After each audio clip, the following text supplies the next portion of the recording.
The papers hit my kitchen table with the weight of finality. David's signature sprawled across the bottom in that arrogant flourish I'd once found charming. Now it just looked like another lie written in expensive ink. Irreconcilable differences, I read aloud to my empty kitchen, my voice echoing off the granite countertops David had insisted we needed. The same countertops I'd worked double shifts to help pay for while he pursued his art. Before we jump back in, tell us where you're tuning in from. And if this story touches you, make sure you're subscribed because tomorrow, I've saved something extra special for you. My phone buzzed. A text from my best friend Marina. Coffee later? Need to hear how the gallery opening went. I stared at the message, remembering last night's humiliation. David's opening at the prestigious Meridian Gallery, where I'd stood in my clearance rack dress watching him bask in praise for paintings I'd helped finance through 3 years of 60-hour work weeks. The same paintings he'd signed with a flourish while dismissing every suggestion I'd ever made about his work. Not now, I texted back, my fingers trembling slightly. Big news to process. The divorce papers detailed everything with clinical precision. Division of assets, spousal support, custody arrangements for our 5-year-old daughter, Emma. David wanted primary custody, claiming my erratic work schedule made me an unfit primary parent. The same work schedule that had kept food on our table and paint on his canvases. I picked up one document, scanning the legal language that would dissolve 7 years of marriage. At the bottom, a business card was paperclipped to the page. Harrison and Associates, Family Law. David's lawyer. What caught my attention wasn't the firm's name, but the handwritten note on the back. Mrs. Chen, there are matters we need to discuss privately. Please call at your earliest convenience. Richard Harrison, Esky, my maiden name. David's lawyer had written my maiden name, though I'd been Mrs. Williams for 7 years. The notation felt deliberate, almost respectful. Strange, considering he was representing the man trying to destroy my life. I set the papers aside and walked to Emma's room. She was at David's mother's house for the weekend, giving him time to prepare for what he'd called our necessary conversation about our future. Looking at her empty bed with its carefully arranged stuffed animals, I felt the familiar stab of protective fury that had sustained me through years of David's casual cruelties. The house felt different now, charged with the electricity of impending change. 3 stories of suburban perfection, each room a monument to compromises I'd made to keep David happy. The formal dining room we'd never used because he preferred eating in front of his easel. The home office that had become his second studio, leaving me to work from the kitchen table. The master bedroom where I'd spent countless nights alone while he found inspiration in his downtown studio apartment.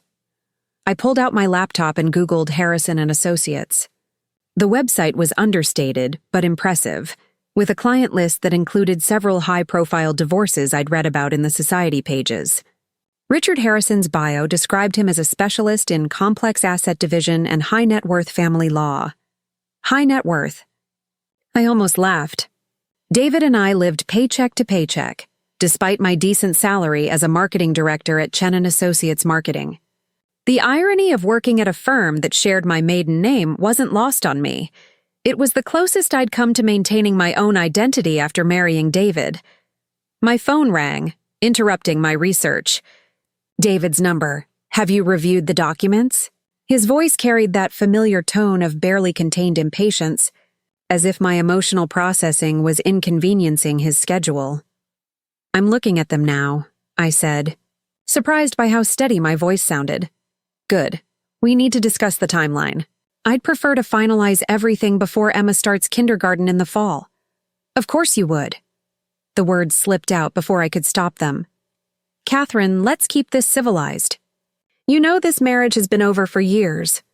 We're just making it official. I thought about the years I'd worked extra, hours to pay for his art supplies while he criticized my lack of vision.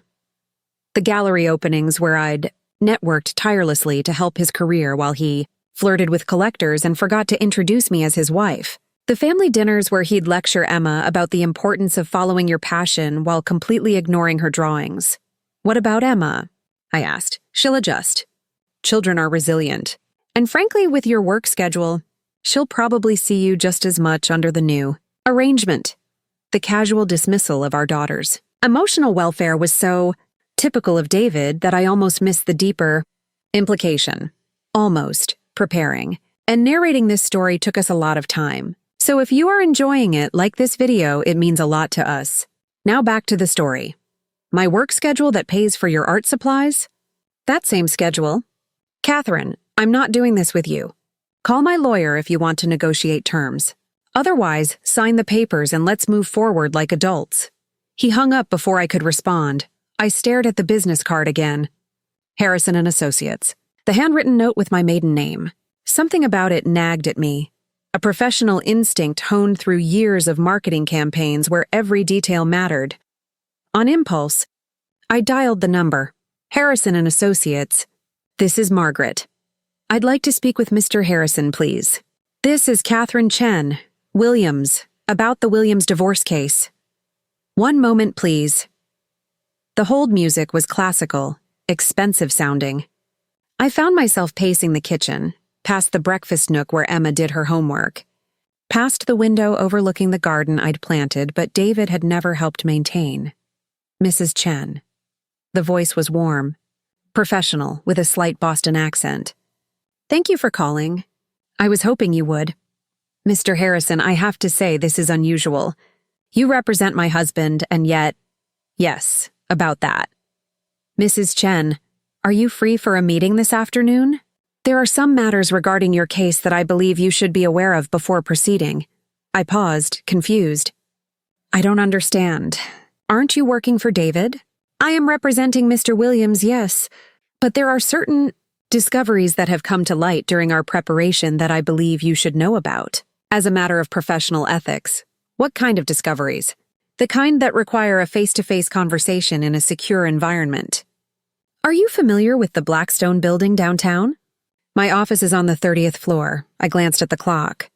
It was Saturday afternoon, an odd time for a legal meeting. Mr. Harrison, I'm not sure I'm comfortable meeting with my husband's lawyer without representation of my own. Mrs. Chen, what I'm about to share with you will help you obtain the best possible representation. And may I suggest you use your maiden name when you come in? Ask for the Chen consultation. The receptionist will understand. The line went dead. I stared at my phone, my mind racing. Chen consultation? The same name as my marketing firm? The same name he'd written on his business card? 20 minutes later, I was in my car driving toward downtown Seattle. I'd changed from my weekend clothes into a business suit, armor for whatever battle was about to begin. The divorce papers sat in my passenger seat like a passenger I couldn't shake. The Blackstone building was one of those gleaming towers that housed the city's most prestigious law firms. The lobby was all marble and brass, designed to intimidate.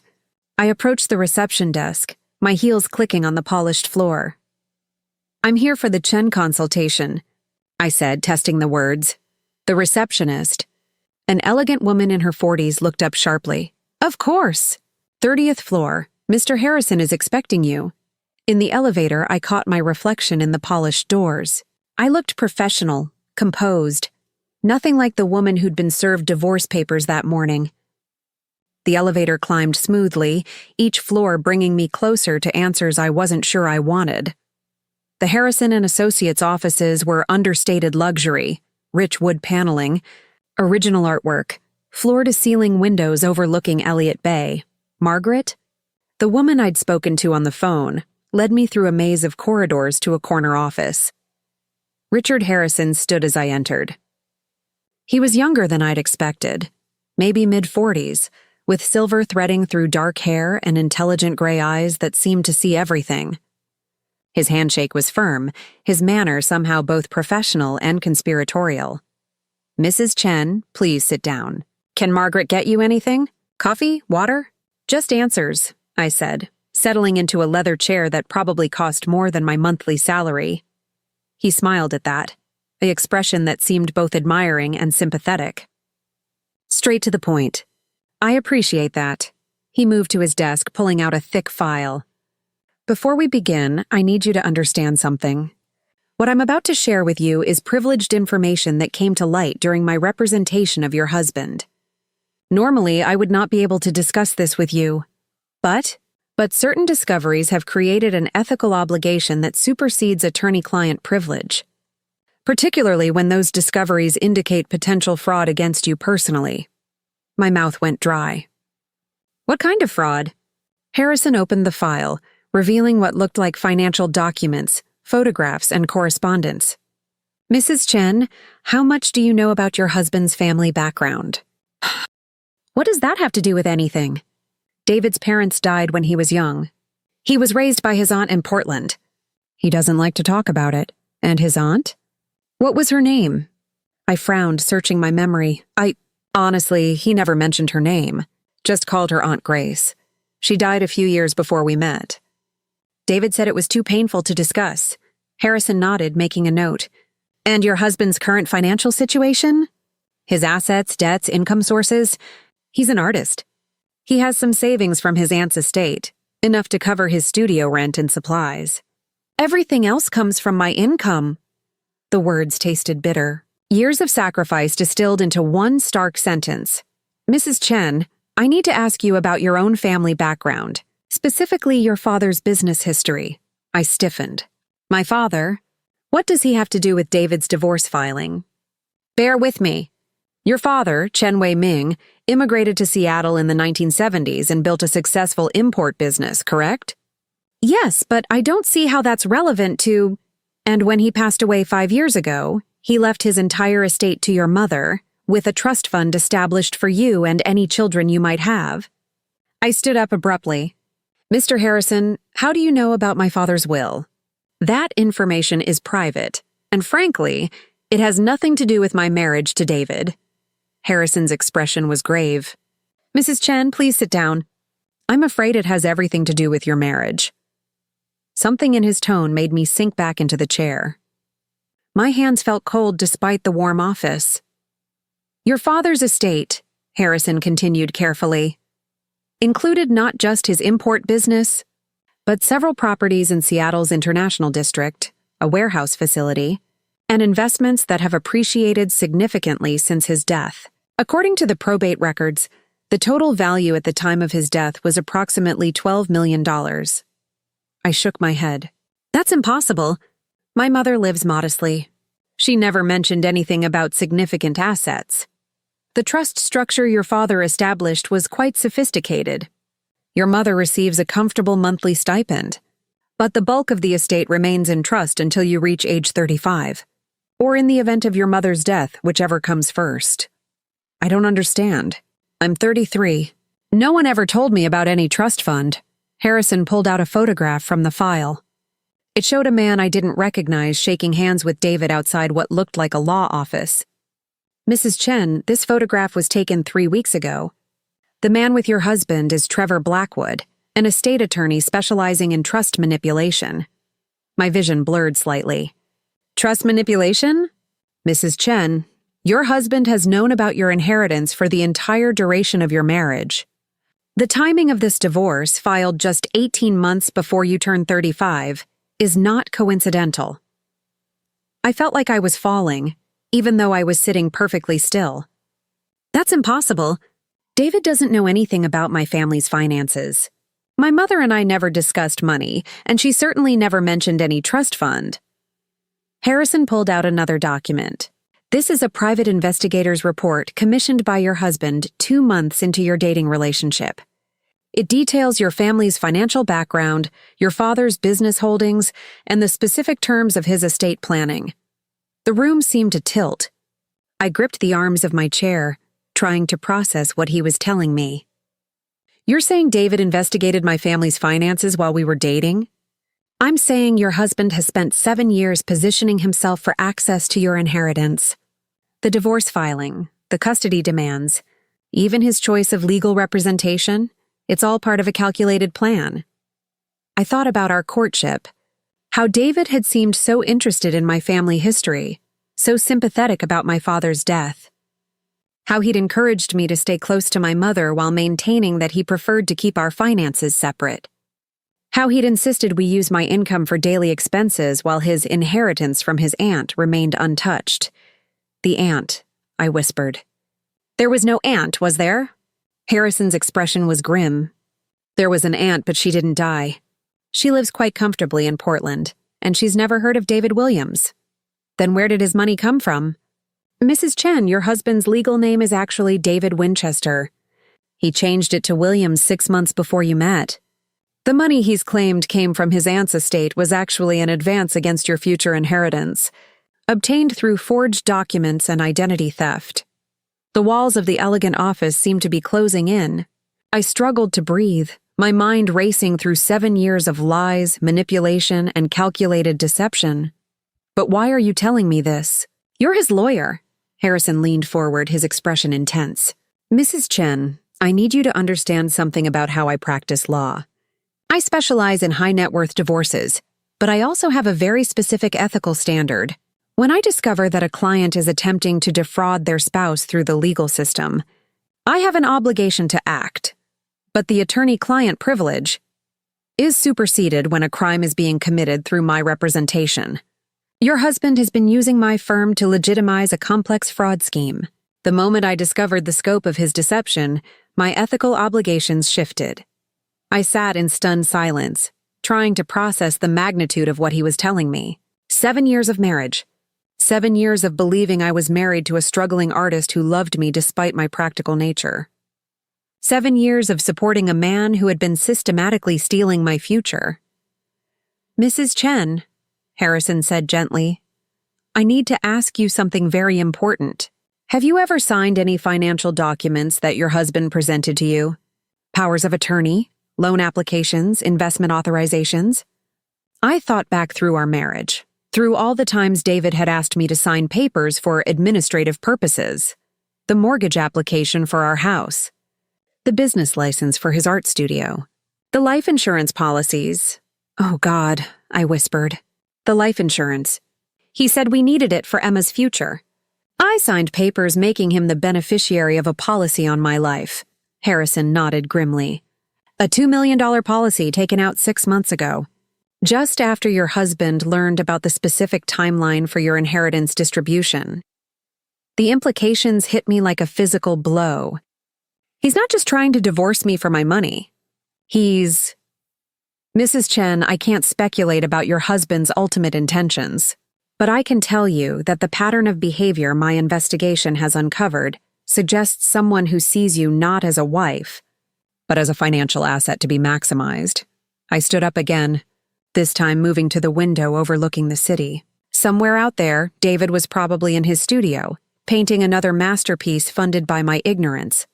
Emma was at his mother's house, building memories with grandparents who might not even be her real grandparents. What do? I asked without turning around. First, you get your own legal representation. Someone who specializes in fraud cases and asset protection. Do you have a recommendation? As a matter of fact, I do. Harrison pulled out another business card. Diana Chang and Associates. She's the best forensic family lawyer in the state. She also happens to specialize in cases involving Asian American families and inheritance fraud. I turned from the window, studying his face. You've been planning this conversation for a while, haven't you? Mrs. Chen, I've been investigating your husband for 3 weeks. Ever since certain inconsistencies in his documentation came to light, what I found disturbed me enough to risk my professional reputation by contacting you. What kind of inconsistencies? Harrison hesitated, then pulled out one final document. Mrs. Chen, this is a copy of a life insurance claim form. Filled out but not filed. It's dated for next month, listing you as deceased due to a hiking accident. The blood drained from my face. I sank back into the chair, my legs suddenly unable to support me. A hiking accident? Your husband has been researching wilderness areas in the Cascades. He's purchased specialized hiking equipment and has been meeting with someone who works for a wilderness survival company. The same company that provides expertise for insurance investigations of wilderness accidents. I couldn't speak. Couldn't think. The man I'd shared a bed with for 7 years, who'd held our daughter at her birth, who'd kissed me goodbye that very morning, was planning my murder. Mrs. Chen, I need you to listen to me very carefully. You are in immediate danger. The divorce papers your husband served you today are not just about ending your marriage. They're about positioning himself legally for whatever comes next. But Emma is also at risk. If something were to happen to you before your inheritance vests, and if your husband had primary custody of Emma, he would have legal standing to claim her share of the trust as her guardian. I thought about Emma, sweet and trusting, who adored her father because he let her stay up late and eat ice cream for breakfast when I wasn't looking, who had no idea that her father saw her as a financial instrument. What do? I whispered again. You fight, Harrison said simply.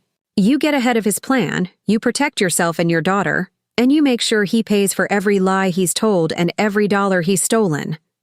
But how? He's had years to plan this. I'm just finding out about it now.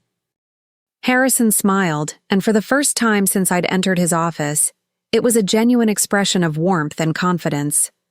Mrs. Chen, your husband made one critical error in his planning. What's that? He assumed you were as naive and helpless as he spent 7 years convincing you that you are. But the woman who built a successful marketing career while supporting a family, who managed to maintain her professional identity despite years of manipulation, who raised a daughter while working 60-hour weeks, that woman is not helpless. I felt something stirring in my chest, a feeling I hadn't experienced in years. Not just anger, but something harder and more focused. Determination. What's the first step? You call Diana Chang. Today. You tell her everything I've told you. And you start building a case not just for divorce, but for criminal fraud charges. I stood up, smoothing my skirt, feeling the familiar confidence that had carried me through countless business presentations and marketing campaigns. And David? David continues with his plan, completely unaware that his wife now knows everything. You give him no indication that anything has changed. You act surprised by the divorce papers, hurt but cooperative. You let him think he's winning. For how long? Harrison consulted his calendar. Diana Chang is in court Monday morning, but she can see you Monday afternoon. That gives you tonight and tomorrow to act normally, to gather any additional information you can, and to prepare for the fight of your life. I picked up the business card for Diana Chang, sliding it into my purse next to the divorce papers that had started this nightmare. Mr. Harrison, why are you helping me? Really? He was quiet for a moment, studying my face. Mrs. Chen, I've spent 20 years practicing family law. I've seen every kind of marital dissolution, every type of financial manipulation, every form of spousal abuse. But I've never seen someone systematically plan another person's murder for money while maintaining the facade of a loving marriage. So this is about justice? This is about preventing a crime and ensuring that a little girl doesn't lose her mother to a man who sees her as a business asset. I walked to the door, then turned back. One more question. How did you know to use my maiden name? How did you know I would respond to being called Mrs. Chen? Harrison's smile was enigmatic. Mrs. Chen, your husband isn't the only one who knows how to conduct research. The difference is, I conducted mine to help you, not to harm you. As I left the Blackstone building, the afternoon sun seemed brighter, the air cleaner. I had been served divorce papers that morning as Catherine Williams, naive wife of a struggling artist. I was leaving as Catherine Chen, a woman with resources, allies, and a very dangerous enemy who didn't yet know he'd been exposed. The drive home passed in a blur of planning and possibilities. By the time I pulled into my driveway, I had already begun to see my life differently. The house I'd thought of as our dream home was now evidence of David's fraud. The artwork hanging on my walls were proof of my years of unwitting financial support for his criminal activities. David's car wasn't in the driveway. According to his usual Saturday routine, he would be at his studio until evening, probably working on pieces for his next show. The same studio I'd helped him afford, filled with paintings created with materials I'd purchased, in a space I'd helped him lease. I walked through the house methodically, seeing everything with new eyes. In David's home office, I photographed documents, bank statements, anything that might be relevant to Diana Chang's investigation. In our bedroom, I found the hiking gear Harrison had mentioned, still in shopping bags, hidden in the back of David's closet. My phone rang. David again. Hey, I answered, proud of how normal my voice sounded. How are you doing with everything? I know this morning was a lot to process. The concern in his voice was so perfectly calibrated. so practiced. How many times had he rehearsed this conversation? "I'm managing," I said. "It's a big change, but you're right. We haven't been happy for a while. I'm glad you're being reasonable about this. It'll be easier for Emma if we can keep things amicable." "Of course. Whatever's best for Emma. I'll be home around 7. Maybe we can talk about next steps then?" "Sure. I'll make dinner." "Thanks, Kat. I know this isn't easy, but we're doing the right thing." I hung up and stared at my phone. He'd called me Kat, the nickname he'd used when we were dating, when he was still pretending to be the man who loved me. Tonight I would sit across from my husband at our dinner table, making conversation about our daughter's school schedule and our divorce timeline, while knowing that he was planning my murder. I would smile and nod and play the part of the cooperative soon-to-be ex-wife while building a case to destroy him completely. The thought should have terrified me. Instead, I felt energized in a way I hadn't experienced in years. David had spent 7 years teaching me to doubt myself, to minimize my capabilities, to see myself through his dismissive eyes. But he'd made a crucial miscalculation. He'd underestimated Catherine Chen. As the afternoon faded into evening, I sat in my kitchen reviewing the divorce papers one more time, preparing for the performance of my life. Tomorrow I would begin to take back everything he'd stolen from me. Tonight I would let him think he was winning. After all, the best battles were won before the enemy knew the war had begun. Sunday morning arrived with the familiar sounds of David moving through our kitchen, the coffee machine grinding beans, the gentle clink of dishes. I listened from our bedroom, marveling at how normal everything sounded when my entire world had shifted on its axis. Morning. "Beautiful," David called as I entered the kitchen, already dressed for the day, in clothes carefully chosen to project calm normalcy. "Coffee's ready." He handed me my favorite mug, the one Emma had painted for Mother's Day last year with wonky flowers and "Best Mom" spelled in careful 6-year-old letters. The gesture felt like another piece of evidence in the case I was building against him. "Thank you," I said, accepting the coffee and studying his face over the rim. 7 years of marriage, and I'd never noticed how his smiles never quite reached his eyes when he thought I wasn't paying attention. "I was thinking," David said, settling into his chair with his own coffee, "maybe we should tell Emma about the divorce today when she gets back from Mom's. Get it over with." "Don't you think we should have a plan first? About custody? Living arrangements? I've been thinking about that too." David's voice carried that reasonable tone he used when he was about to present something he'd already decided. "It might be less disruptive if Emma stays here with me during the week. Keeps her routine stable. You could have weekends." I forced myself to sip my coffee calmly while my mind raced. He was moving fast, trying to establish custody patterns before I could object, before I could hire my own lawyer or understand my rights. "That's a big change," I said carefully. "Emma's used to me being here for breakfast, helping with homework. But your work schedule is so demanding. Remember when you missed her school play because of that client emergency? This way, she'd have more stability." The guilt was expertly applied. David had always been masterful at using my professional obligations against me, making me feel like every business trip or late meeting was a betrayal of my family. Now I understood it was part of a larger strategy. "I suppose we could try it," I said, watching his face carefully. "Temporarily." Relief flickered across his features so quickly I almost missed it. "Great. I think it's the right choice for everyone." My phone buzzed with a text from my mother. "Lunch today? Haven't seen you in weeks. Perfect timing." If there really was a trust fund, my mother would know about it. And if David had been lying about that too, I needed to understand the scope of his deception.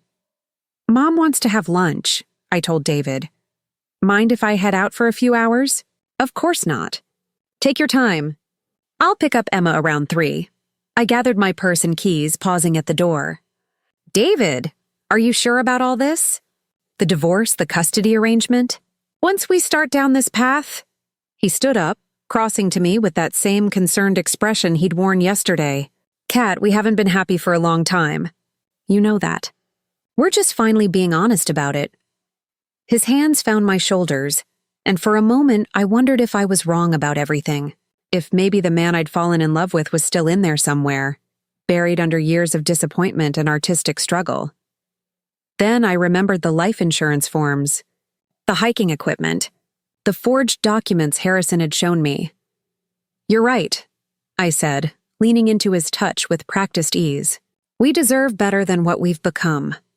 He kissed my forehead, and I wondered if he could feel how my skin crawled at his touch. 20 minutes later, I sat across from my mother at her favorite dim sum restaurant in the International District. Li Wei Chen looked younger than her 68 years, her silver hair perfectly styled, her simple but expensive clothes speaking to quiet prosperity. "You look tired." "Darling," she said in Mandarin, then switched to English as she always did when she noticed. "Is everything all right?" I studied my mother's face, looking for signs of deception or hidden knowledge. "Mom, I need to ask you something important about Dad's estate." Her chopsticks paused halfway to her mouth. "What about it? Was there more to Dad's will than you told me? Any trust funds or larger assets?" My mother set down her chopsticks carefully, her expression becoming guarded. "Why are you asking about this now? David and I are getting divorced. There are questions about asset division, and I need to understand our complete financial picture." "Divorced?" My mother's voice rose slightly, drawing glances from nearby tables. "When did this happen?" "Yesterday. He filed papers. Mom, please, about Dad's estate." My mother reached across the table, taking my hands in hers. "Catherine, there are things about your father's business that I never discussed with you. Things I hoped you would never need to know." My stomach tightened. "What kind of things?" "Your father was not just an importer. He was, how do you say, a facilitator? He helped other Chinese families establish businesses in America, provided connections, financial backing. Some of these arrangements were very profitable." "How profitable?" My mother glanced around the restaurant, then leaned closer. "When your father died, his estate was valued at over $15 million. There is a trust fund that will become yours when you turn 35, or if something happens to me." The number hit me like a physical blow. Harrison had been conservative in his estimates. $15 million? "Mom, why didn't you ever tell me?" "Because your father made me promise to let you build your own life first. He didn't want money to change who you became. He said if you knew about the inheritance too young, you might not develop the strength to handle it properly." I thought about David, about his careful cultivation of our relationship, his knowledge of my family's financial situation before he'd even proposed. "Mom, has anyone ever contacted you about the trust? Lawyers, financial advisors, anyone asking questions about Dad's estate?" "Actually, yes. About 2 years ago, a man came to the house. He said he was conducting a survey about Asian American business ownership for a university study. He asked many questions about your father's business partners, his investments." "What did this man look like?" "Tall, brown hair, very handsome. He said his name was David Winchester." The dim sum restaurant spun around me. I gripped the edge of the table, fighting nausea. "Winchester?" "Yes. He was very polite, very interested in our family history. He even brought flowers for your father's memorial shrine." David had been in my mother's house, had spoken with her about my father's business, had gathered intelligence about our family's finances while sitting in our living room, drinking tea and expressing sympathy for our loss. "Mom, did you tell him about the trust fund?" "Of course not. I never discuss family financial matters with strangers. But he was very persistent with his questions about your father's business partnerships." I pulled out my phone, showing her a photo of David from our wedding. "Is this the man who came to see you?" My mother's face went pale. "Catherine, that's your husband." "Yes. And his real name is David Winchester, not David Williams." The conversation that followed revealed the full scope of David's deception. He had researched my family for months before our first meeting, had positioned himself at the charity gala where we'd met, had cultivated our relationship with surgical precision. "There's more," my mother said quietly as we finished our meal. 6 months ago, another man came to the house. This one said he was from the bank that manages your father's trust. He wanted to verify some information before your 35th birthday. "What kind of information?" Details about your marriage, your husband's background, your daughter's birth certificate. I didn't tell him anything, but Catherine, I'm worried that someone is trying to manipulate the trust fund. I reached across the table, squeezing my mother's hands. Mom, I need you to be very careful. Don't let anyone into the house who you don't know. Don't discuss our family's finances with anyone, no matter who they claim to be. Are you in danger? The question hung between us like a shadow. I don't know yet, but I'm going to find out. After lunch, I drove directly to Chang & Associates, the law firm Richard Harrison had recommended. Diana Chang had agreed to see me on an emergency basis, and her office was in a sleek building in Bellevue that spoke to serious money and serious expertise. Diana Chang was my age, with sharp intelligence in her dark eyes and an aura of competence that immediately put me at ease. Her office was modern and efficient, with diplomas from Harvard Law and photos of her with prominent Asian American business leaders. Mrs. Chen, she said, rising to greet me. Richard Harrison briefed me on your situation. What he's described as one of the most sophisticated inheritance fraud schemes I've encountered. I settled into the chair across from her desk, feeling the weight of the weekend's revelations. It's even worse than Mr. Harrison knows. I just learned that my husband has been researching my family's finances for years, using false identities to gather information. Diana opened a legal pad, her pen poised. Tell me everything. For the next 2 hours, I laid out the complete picture. David's false identity, his investigation of my family, his cultivation of our relationship, the timing of the divorce filing, the life insurance policy, and the evidence of his planned hiking accident. Diana listened without interruption, occasionally making notes, her expression growing more serious with each revelation. Mrs. Chen, she said finally, we're not just dealing with inheritance fraud. We're looking at identity theft, insurance fraud, stalking, and potentially conspiracy to commit murder. What are my options? We have several paths forward. First, we need to immediately secure your safety and your daughter's. Second, we need to freeze any assets David might try to access. Third, we need to build a criminal case that will put him away for decades. Diana pulled out a thick folder. I've already started researching your husband's background. David Winchester has a criminal history in Oregon. Fraud, forgery, identity theft. He's done this before. The room tilted slightly. Done what before? Targeted wealthy women for their inheritances. There was a case 5 years ago in Portland. A woman named Michelle Roberts, heir to a timber fortune. Winchester married her, convinced her to name him as beneficiary on a life insurance policy. Then she died in a car accident. I couldn't breathe. Was he charged? The case was ruled accidental death. Winchester collected $2 million in life insurance and disappeared. Michelle's family suspected foul play but couldn't prove it. So he's done this before. Successfully. Diana nodded grimly. Which is why we're not taking any chances with your safety. Mrs. Chen, I need you to understand something. Your husband is not just a con man. He's a killer. The word hung in the air between us like a death sentence. I thought about Emma, innocent and trusting, who had no idea her father was a monster. What do I do about my daughter? We're going to make sure she's protected. I have contacts with Child Protective Services and law enforcement. But first, we need to gather more evidence. Diana outlined a plan that was both terrifying and empowering. I would continue to act normally, giving David no indication that I knew about his scheme. Meanwhile, Diana would coordinate with law enforcement to build a criminal case. Richard Harrison would provide documentation of David's fraud attempts, and I would wear a wire to record any incriminating conversations. The key, Diana explained, is to let him think his plan is working while we build an ironclad case. We need him to reveal more details about his scheme, preferably in his own words. How long will this take? Weeks, possibly months. David has been planning this for years. We need to be just as methodical in bringing him down. As I left Diana's office, I felt like I was stepping into a different life.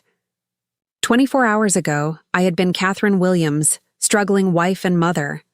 Now I was Catherine Chen, target of a murder conspiracy and key witness in a federal investigation. The drive home took me through neighborhoods I'd lived in for years, but everything looked different now. Every car behind me could be surveillance. Every stranger on the sidewalk could be connected to David's scheme. The paranoia was exhausting, but Diana had been clear. Until David was arrested, I had to assume I was being watched. David's car was in the driveway when I arrived, along with his mother's SUV. Through the living room window, I could see Emma showing off a drawing to her grandmother while David watched with what looked like genuine paternal pride. For a moment, I almost convinced myself that I was wrong about everything. That the man playing with our daughter, laughing at her stories about her weekend adventure, couldn't possibly be planning my murder. Then David looked up and saw me through the window. His smile never wavered, but something cold flickered in his eyes for just an instant. The look of a predator acknowledging its prey. I walked into the house, my own smile perfectly calibrated, my voice bright with false warmth. "Hi, everyone. How was your weekend, baby?" Emma launched herself into my arms, chattering about her sleepover with Grandma, the movies they'd watched, the special pancakes they'd made for breakfast. Normal, innocent details that felt precious now that I understood how fragile our family's safety really was. "Mom spoiled her rotten," David said, his arm sliding around my waist with practiced ease. "But she missed you." "I missed you too, sweetheart," I told Emma, meaning every word. "Why don't you go wash your hands for dinner?" As Emma ran toward the bathroom, David's mother gathered her purse and jacket. "I should get going. Thank you for letting me steal her for the weekend." I brought David up and Blackwood denied any contact with him, but he suggested meeting with both of us. Perfect. That gives us an opportunity to record them together. "How soon can you arrange a meeting?" "Tonight, probably. David's been asking about my family's finances all week. Catherine, I need you to understand something. By accelerating their timeline, they're also accelerating the danger to you. We're moving the protective surveillance up to 24 hours, starting now." I looked out my office window, scanning the street below for any sign of the federal agents Diana had mentioned. Will I be able to see them? No, and that's the point. But if David makes any sudden moves, they'll be ready. That evening, I sat across from David at our dinner table, watching him help Emma with her homework while internally rehearsing the conversation I was about to initiate. The recording device felt warm against my chest, a reminder that everything we said would soon be evidence in a federal case. "Daddy, what's 7 times 8? Emma asked, chewing thoughtfully on her pencil eraser. "What do you think it is, sweetheart?" 56? "Exactly right. You're getting so good at multiplication." The pride in David's voice sounded genuine, and for a moment I wondered how someone could be a loving father while planning murder for money. Then I remembered Diana's warnings about sociopaths and their ability to compartmentalize. "Emma, why don't you finish your homework in your room?" I suggested. "Daddy and I need to talk about grown-up things." After Emma gathered her books and headed upstairs, David turned to me with an expression of mild curiosity. "Everything okay? You seem tense." "I had an interesting visitor at work today. A lawyer named Trevor Blackwood." David's fork paused halfway to his mouth. "What kind of lawyer?"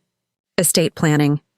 He said there are things about my father's trust that I need to address before my 35th birthday." "What kind of things?" I pulled out the documents Trevor had left, spreading them across the table. "Asset transfers, beneficiary designations. Apparently, my father left more money than I realized." David set down his fork, his full attention now focused on the papers. "How much more?" "Blackwood wasn't specific, but he mentioned significant tax penalties if I don't act soon." I watched David's face carefully. He offered to help manage the transition. Did he mention any numbers? "Rough estimates?" He said he'd need to meet with both of us to discuss specifics. I leaned back in my chair. "David, did you know about any of this? When we got married, when we applied for the mortgage, did anyone ever mention additional assets in my family?" The question hung in the air while David appeared to consider it carefully. "No, nothing specific. Your mother always seemed comfortable, but I assumed it was just careful saving." "Blackwood wants to meet with us together. Tomorrow night, if possible. That fast?" "He says there are deadlines involved. Something about IRS regulations." David nodded slowly. and I could practically see him calculating possibilities behind his eyes. We should probably hear what he has to say. If there's really money involved, we need to understand our options. Our options? Well, with the divorce proceedings, asset division becomes more complicated. We want to make sure everything is handled properly. There it was. Not concern for my financial well-being, but calculation about how to position himself for maximum advantage. I forced myself to smile. You're right. I'll call him tomorrow and set up the meeting. Later that night, after David had retreated to his office for what he claimed was email catch-up, I used the secure phone to update Diana. The meeting is set for tomorrow night, I whispered from our bedroom. David took the bait completely. Good. We'll have surveillance teams positioned around your house and audio recording from multiple sources. This should give us everything we need to document their conspiracy. Diana, I have to ask. What happens to Emma when this all comes out? When David is arrested? She'll be safe with you. We have temporary protective custody orders prepared, and your mother has already agreed to help with childcare during the legal proceedings. My mother knows about the investigation? She knows enough. Catherine, your mother has been watching your marriage with concern for years. She's relieved that you're finally taking action. The next evening arrived with the weight of inevitability. I'd spent the day at work in a state of controlled anxiety, going through the motions of normalcy while federal agents positioned themselves around my neighborhood. Diana had assured me that Trevor and David would reveal enough in tonight's conversation to justify arrests. But the risk felt enormous. Emma was spending the night at my mother's house, a sleepover that had been arranged with careful casualness. As David helped me clear the dinner dishes, the doorbell rang with perfect timing. That must be Blackwood, David said, his voice carrying just the right note of nervous anticipation. Trevor Blackwood entered our home like a man confident of his welcome, briefcase in hand and the same paternal smile I remembered from my office. But tonight I noticed details I'd missed before. The way his eyes cataloged our possessions, the careful note he made of our security system, the manner in which he studied David's face for recognition. Mr. Williams, Trevor said, extending his hand. Trevor Blackwood, your wife and I met yesterday to discuss her family's estate matters. Of course. Please come in. Can I offer you something to drink? Coffee would be wonderful, thank you. As David busied himself in the kitchen, Trevor settled into our living room, spreading documents across our coffee table with practiced efficiency. I took the chair closest to where I knew the surveillance equipment was positioned. Ensuring optimal audio pickup, Mrs. Williams, I've prepared additional documentation based on our conversation yesterday, Trevor began. The trust situation is even more advantageous than I initially indicated. David returned with coffee, taking the seat directly across from Trevor. My wife mentioned significant assets. Could you be more specific about the numbers involved? Trevor smiled, pulling out a folder marked with official-looking seals. Mr. Williams, your wife's father was remarkably successful. The primary trust contains approximately $15 million in various investments and properties. David's carefully controlled expression didn't change, but I saw his hand tighten imperceptibly around his coffee cup. 15 million? That's just the primary trust. There are additional smaller trusts, real estate holdings, and business partnerships that bring the total estate value to approximately $22 million. The number hung in the air like a golden lure. I watched David process the information, seeing the calculation in his eyes as he adjusted his mental planning for an even larger prize. And Mrs. Williams gains control of these assets when she turns 35?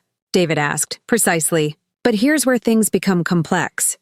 Trevor pulled out another document. The trust contains provisions that allow for early distribution under certain circumstances. Specifically, if Mrs. Williams faces significant financial hardship or family emergency. What constitutes a family emergency? I asked, though Diana had already prepared me for this conversation. Death of a spouse, for instance.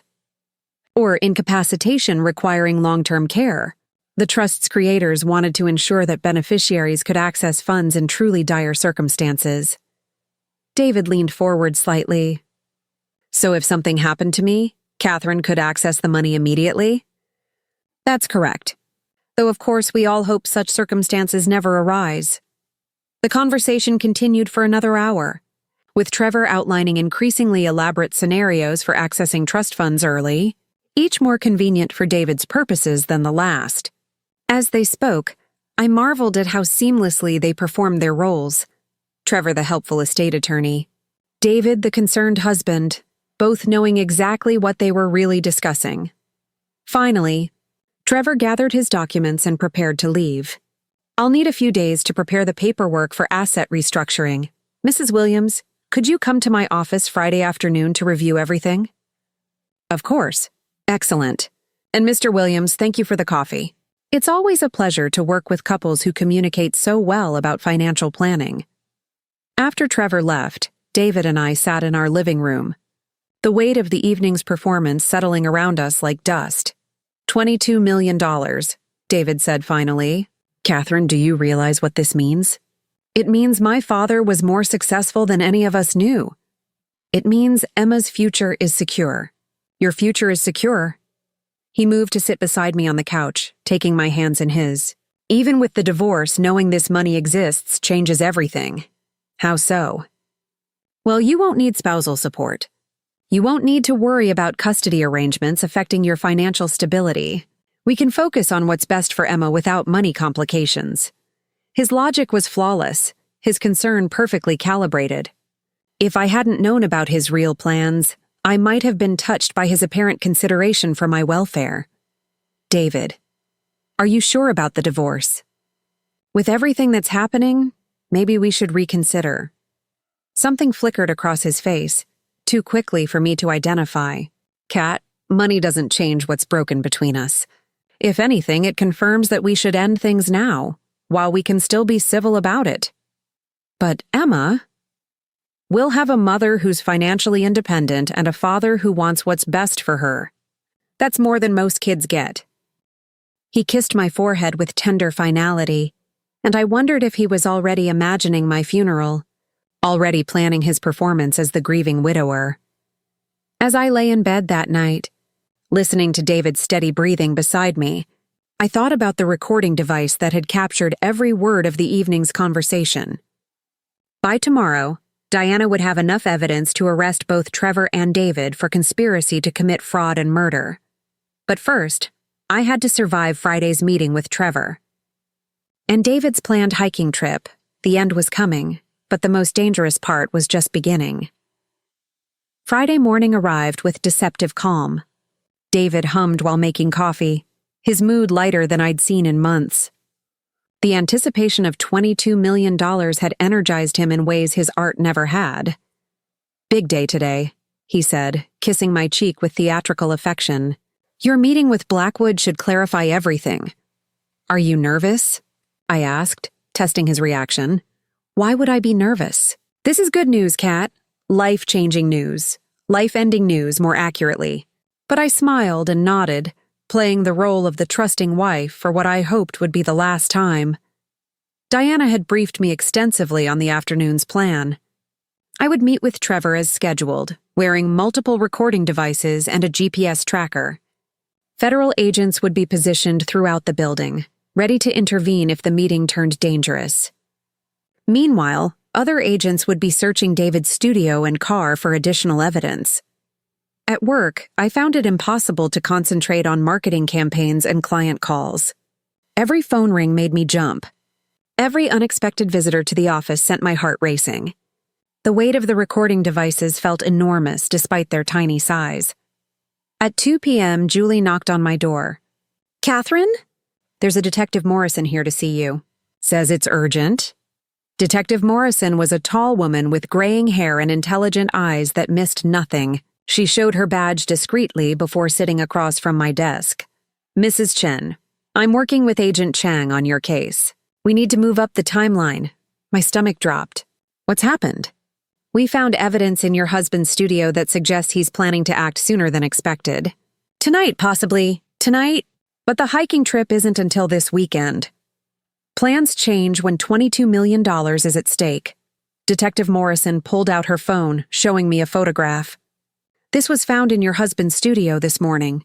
The image showed a detailed map of hiking trails in the Cascade Mountains, with specific routes marked in red. Notes in David's handwriting detailed elevation changes, cell phone dead zones, and emergency response times. "There's more," Morrison continued, swiping to the next photo. "Medical records showing your supposed history of heart problems." I stared at the forged documents, bearing my name and a fabricated cardiac condition that would make my death during strenuous hiking seem natural. "Agent Chang wants to abort the meeting with Blackwood and bring your husband in immediately." "No." The word came out sharper than I'd intended. "If we abort now, we lose our chance to record them together. Trevor will disappear, and David will claim he was manipulated by a con man. Mrs. Chen, your safety is our primary concern. My daughter's future is my primary concern. I want them both arrested with enough evidence to put them away forever." Morrison studied my face for a long moment. "Agent Chang said you might say that. She also said to give you this." She handed me a small device that looked like a panic button. "If anything feels wrong during the meeting, press this. We'll be in the building within 30 seconds. The Blackwood meeting was scheduled for 4 p.m. in a downtown office building I'd never visited. As I rode the elevator to the 15th floor, I rehearsed the conversation Diana and I had planned. The key was to get Trevor to reveal details about previous victims. Especially Michelle Roberts. Trevor's temporary office was spartanly furnished. Clearly a short-term rental designed to project legitimacy without long-term commitment. He greeted me with the same paternal warmth, but something in his eyes seemed sharper today. "Mrs. Williams, thank you for coming. I have excellent news about the trust restructuring. Before we discuss that, Mr. Blackwood, I have some questions about your firm's experience with similar cases." "Of course. What would you like to know?" "You mentioned you'd worked with other families facing similar trust transitions. Could you tell me about your success rate?" Trevor's smile became slightly strained.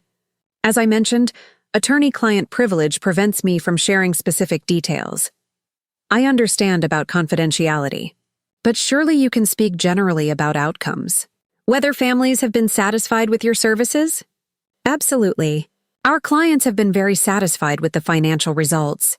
Even in cases where family circumstances changed unexpectedly, deaths, accidents, that sort of thing." Trevor's hands stilled on his papers. "Mrs. Williams, I'm not sure I understand the question." "Well, you mentioned that trust assets could be accessed early in cases of family emergency. I'm wondering how often that actually happens." "More frequently than you might expect. Life is unpredictable." I leaned forward slightly, ensuring optimal recording quality. "Have you handled cases where spouses died during the trust transition period?" "Mrs. Williams, I have to ask why these questions seem to focus on death and tragedy." "I'm trying to understand all possibilities. For instance, if something happened to my husband, how would that affect the trust management?" Trevor set down his pen, his expression becoming guarded. "Has something happened to your husband?" "No, of course not. I'm just trying to understand the legal implications of various scenarios." "Mrs. Williams, I think we should focus on the paperwork that needs your immediate attention." He pulled out a folder thick with documents, but his movements seemed rushed now, less confident than during our previous meetings. "These forms will restructure the trust to optimize tax advantages and provide greater liquidity access." I scanned the documents, recognizing none of the legal language but noting Diana's warning signs: requests for multiple signatures, power of attorney transfers, beneficiary changes that would give David increased access to trust funds. "Mr. Blackwood, these documents seem to give my husband significant control over the trust assets. Standard procedure for married couples. Asset protection requires coordination between spouses. But what if we divorce? These signatures would remain valid even after the marriage ends." Something flickered across Trevor's face. "Are you planning to divorce your husband, Mrs. Williams?" The question felt like a trap. Diana had prepared me for this moment. "We've discussed it. But if I'm about to inherit significant assets, perhaps we should reconsider." "Mrs. Williams, divorce proceedings can complicate estate management significantly. Sometimes it's better to simplify the situation before major asset transfers occur." "Simplify how?" Trevor leaned back in his chair, studying my face with an intensity that made my skin crawl. "Mrs. Williams, I have to ask. Has anyone spoken to you about your husband's background?" My heart hammered against my ribs. "What kind of background?" "Financial history. Previous relationships. Business associations, should they have. Your husband has been very forthcoming about his concerns regarding this inheritance. He's worried about how sudden wealth might affect your marriage." "What concerns?" "He mentioned that you've been acting differently lately. More suspicious, asking unusual questions about family finances." The room felt smaller suddenly. Trevor knew that I knew something. The careful dance we'd been performing was over. "Mr. Blackwood, I think there's been a misunderstanding." "I don't think so, Mrs. Williams. Or should I say Mrs. Chen?" The use of my maiden name was like a physical blow. Trevor opened his briefcase, pulling out a different folder entirely. "Your husband contacted me this morning. He's concerned that someone has been filling your head with false information about his identity and intentions." I reached for the panic button in my purse, but Trevor noticed the movement. "I wouldn't do that if I were you. Your husband is waiting downstairs with your daughter." The words hit me like ice water. "Emma? She's supposed to be at my mother's house." "Plans change. Your husband picked her up from school early. Family emergency," he told them. My phone buzzed with a text from David's number. "Come to the parking garage. Emma wants to see you." "Mr. Blackwood, whatever you're planning, Emma has nothing to do with this. That's entirely up to you. Mrs. Chen, you can sign these documents, transfer the assets as planned, and your daughter stays safe. Or you can continue this investigation you've been conducting, and tonight becomes a tragic family accident. The FBI knows about you." "About David, about Michelle Roberts." Trevor's composure cracked slightly. "You've been busy. But federal investigations take time, Mrs. Chen. Accidents happen much faster." My phone buzzed again. This time, it was a photo. Emma sitting in David's car in what looked like an underground parking garage, holding a sign that read, "Hi, Mommy." "She's not hurt," Trevor said, noting my expression. "But her continued safety depends on your cooperation." I stood up slowly, my mind racing through possibilities. The federal agents positioned throughout the building didn't know about Emma. They were prepared to arrest Trevor and David, not to handle a hostage situation involving my daughter. "What do you want me to do?" "Sign the documents. All of them. Then we take a drive to finalize some additional paperwork." "And then Emma goes free?" "Mrs. Chen, once the asset transfers are complete, your family's troubles will be over. Permanently." I looked at the documents spread across Trevor's desk, each one designed to steal my inheritance and facilitate my murder. Then I thought about Emma, innocent and trusting, sitting in a car with a man who saw her as collateral damage. I'll sign. For the next 20 minutes, I signed document after document while Trevor watched with satisfaction. Each signature felt like another nail in my coffin, but Emma's safety was worth more than money or justice. "Excellent," Trevor said finally, gathering the papers. "Now shall we go see your family?" As we left the office, I managed to activate the panic button hidden in my purse. Whatever happened next, the federal agents would know something had gone wrong. The parking garage was dimly lit and nearly empty. David's car sat in a corner spot, Emma visible in the back seat. She waved enthusiastically when she saw me, completely unaware of the danger surrounding her. "Mommy," she called as I approached the car. "Daddy said we're going on a surprise adventure." David got out of the driver's seat, his expression a mixture of triumph and something that might have been regret. "Hello, Kat. I'm sorry it has to be this way." "Let Emma go, David. Please. She doesn't need to be part of this. Actually, she does. A family hiking trip gone wrong is much more believable than a solo accident." Trevor opened the passenger door, gesturing for me to get in. "Mrs. Chen, time is a factor." As I reached for the door handle, the parking garage erupted with activity. Federal agents appeared from behind concrete pillars, their weapons drawn, voices echoing off the walls. "FBI, nobody move!" David spun toward the nearest exit, but agents were already blocking his path. Trevor raised his hands slowly, his briefcase falling to the ground and spilling forged documents across the concrete. "Emma!" I shouted, running toward the car. "Stay down, baby!" Agent Chang appeared at my side, her weapon trained on David. "Catherine, get your daughter and move away from the vehicle." I opened the back door, gathering Emma into my arms. She was crying now, frightened by the shouting and flashing lights, but she was safe. "Mommy, what's happening?" "It's okay, sweetheart. The police are here to help us." As federal agents arrested David and Trevor, reading them their rights and securing evidence, I held Emma close and watched my husband's face. He wasn't looking at the agents or the weapons. He was looking at me with an expression of pure fury, as if my survival was a personal betrayal. "You have no idea what you've cost yourself," he said, as they led him toward a police car. "That money could have set Emma up for life." "That money was never yours to steal," I replied, surprised by the steadiness of my own voice. 3 months later, I sat in a federal courtroom listening to David Winchester and Trevor Blackwood receive their sentences. Conspiracy to commit murder, insurance fraud, identity theft, estate fraud. The charges filled 2 pages of legal documents. David received 25 years without possibility of parole. Trevor received 30. Neither conviction would bring back Michelle Roberts or the other victims federal investigators had uncovered, but it would prevent future murders. After the sentencing, Diana and I stood on the courthouse steps in bright spring sunshine. Emma was with my mother, finally safe and beginning to understand that her father had been a bad man who wouldn't be coming home. "How are you holding up?" Diana asked. "Some days are harder than others." Emma asks about David sometimes. I don't know how to explain that her father tried to kill her mother for money.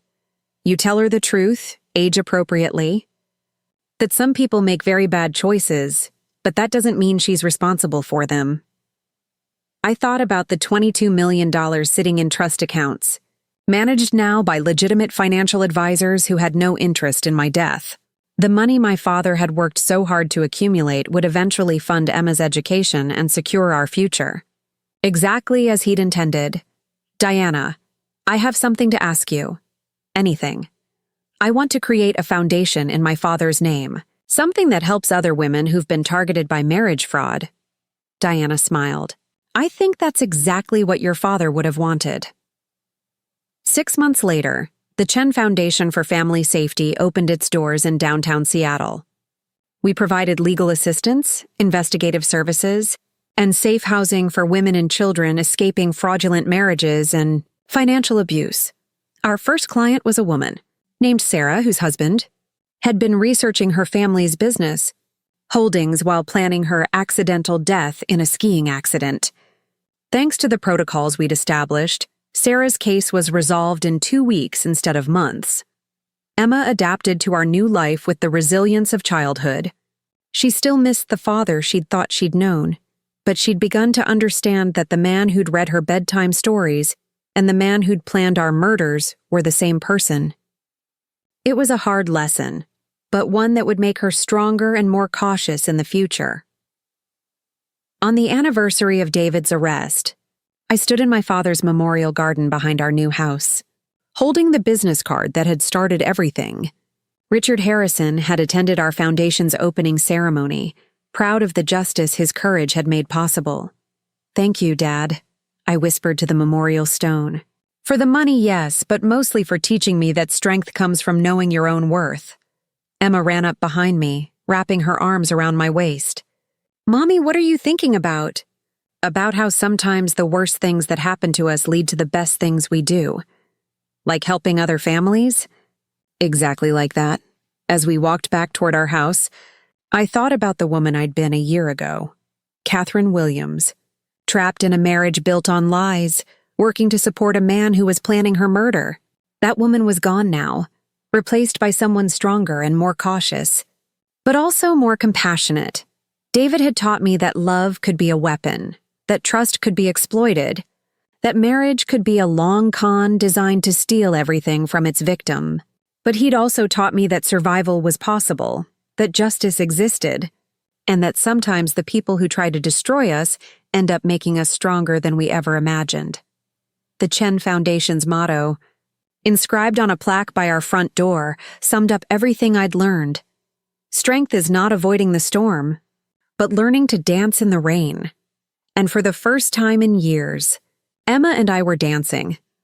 Up next, you've got 2 more standout stories right on your screen. If this one hit the mark, you won't want to pass these up. Just click and check them out. And don't forget to like, subscribe, and turn on the notification bell so you don't miss any upload from us.